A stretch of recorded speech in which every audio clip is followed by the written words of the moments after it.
AI is not a brain. It is a utility bill with a venture pitch deck taped on top. And the bill is moving from electricity to the stuff that feeds the chips. Hey friend, it's Friday, January 9, 2026. I'm John, and Jenna. We need to talk about the industrialization of intelligence. Anthropic is raising $10 billion at a $350 billion valuation, reported this week, nearly doubling in about 4 months. In parallel, the hard ceiling for new AI data center capacity is shifting from available power to HBM memory supply, with global capacity effectively capped around 15 gigawatts. You just said the quiet part out loud. $350 billion, while the bottleneck is a component supply choke. If memory is the gate, then the business is not best model wins, it's who pre-buys the feedstock. Yes, and that changes who has leverage. Because the constraint is memory that feeds the processor, the winners look more like industrial planners than app builders. Industrial planners still have to earn it. Show me the unit economics when everyone is bidding up the same HBM and financing it with hype. The capital stack is the product now. If you can lock long-term supply, you can sell reliability, not just intelligence. Reliability is expensive, and your lock supply story is just CapEx concentration with nicer branding. Call it what it is, extreme capital concentration.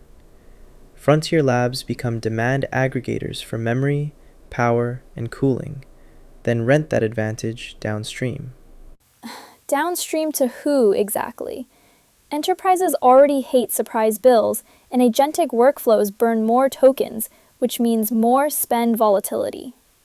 That is why the margin shifts to whoever can smooth costs.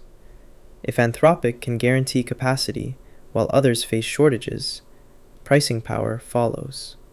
Pricing power follows until a customer asks for proof of ROI. A $350 billion valuation implies durable cash flows, not a temporary allocation win. Temporary wins can become moats if they reshape contracts.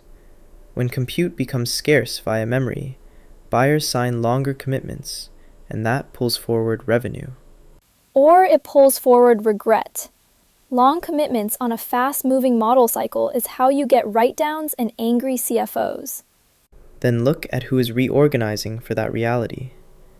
Microsoft is planning 5 to 10% workforce cuts to fund Azure and AI infrastructure, per reports this week. Reallocating to AI is corporate code for we cannot grow margins the old way. If SaaS roles get cut to pay for GPUs, the question becomes, does AI infra actually replace the lost revenue per employee? It can, if the infra becomes the distribution. If the winning interface is embedded in email, docs, and operating systems, then infra spend defends the core. Embedded is not the same as profitable. I want to see attach rates, churn reduction, and what happens when the AI bill shows up in the renewal. Speaking of renewals, regulation is opening a different kind of market. Utah now allows an AI system to autonomously prescribe medication refills, and it matched physician recommendations with 99.2% accuracy, reported by Ars Technica. High accuracy is not the same as low liability. One bad refill is a lawsuit, and the insurer will ask who pays when the model is wrong. True, but because the work is narrow and audited, it is automatable sooner than doctor replacement. Providers might accept it if it cuts admin cost and creates a clear accountability chain. Clear accountability chain is doing a lot of work there. If the hospital eats the risk, they will demand a discount that crushes the vendor's margin.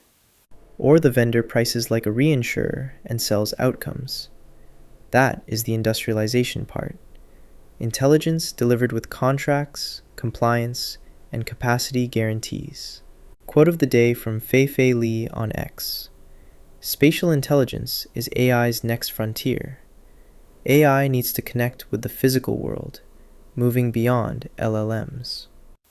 Great, the robots are coming, and somehow I'm still the one reading the invoice. If memory is the choke point, who becomes the new kingmaker in 2026? This is readme.ai from Chain of Thought. See you tomorrow.